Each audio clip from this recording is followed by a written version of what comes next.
Lauksaimniecība neatkarīgi no nozares, kur viņi ir, vai tā ir piena ražošana, graudkopība, biškopība, kazkopība, tās visas ir ražošanas nozars. Viņas vienā nozarē vairāk vai mazāk varētu būt kaut kāda, kas ir ar vaļasprieku, kā hobiju saistīta. Ja mēs skatāmies, piemēram, stāda audzēšanu, liela daļa dekoratīvie stādi, tad pat nozara ir tā kā profesionāli, jo stādas audzē stāda audzētājs, kas ir uzņēmumi, kas pelna, bet tajā pašā laikā viņi cieši saistīti ar milzīgu tā teikt, hobiju jomu, kas ir katram mājā, dārzā, var pilsētā uz balkonu, un tātad krāšņuma augi, sākot no puķiem, beidzot ar krūmiem. Ja. Un te ir tā lieta, ka lauksaimniecības nozars dažas ir saistītas ar ļoti plašu šo vai pakalpojumu saņēmēju, vai ar iesaistīto personu cilvēkiem, kur tieši arī darbojās ar to. Tāpat mēs varam minēt arī biškopības nozaru, kur ļoti liela daļa biškopi, hobiju biškopi, absolūti lielākā daļa, jo profesionāli maz. Ja.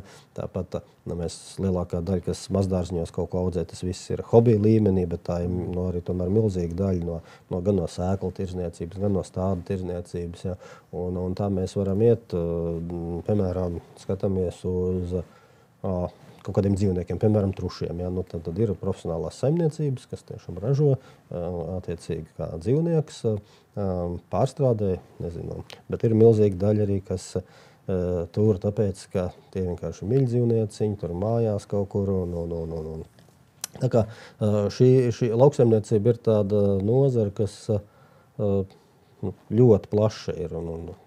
Man liekas, ka tas ir ļoti labi. Mums ir jāskatās daudz plašāk nekā tikai šauri uz to ražošanas sektoru. Bet pamatā visam ir ražošana. Ja nebūs šīs ražojošās saimniecības un tie, kas ražo, ja, tad arī bieži vien tie blakus hobija līmeņa, teiksim tā, ražotāji vai arī hobija līmeņa saimniecības, mājasaimniecības, ja, kas savam priekam kaut ko dara, viņi nevarēs attīstīties. Ja nebūs profesionāls stādaudzētājs, tad nevarēs iegādāties Latvijas apstākļiem atbilstošus tādus mūsu mazdārziņu īpašnieki.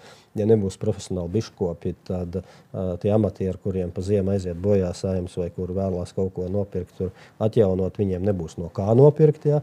Un tāpat jebkurā jomā, ja nebūs profesionāli, piemēram, saimniecības, kas audzē trušus, ja, tad arī tie, kas grib nopirkt 2 trusīšu hobijām, vaļaspriekām, turēt mājā, arī tie nevarēs. Un tāpēc tās ir nozars, kas, man liekas, ļoti cieši strādā ar šo plašo sabiedrību un ar to jomu, kas jau ir hobijs un vaļasprieks.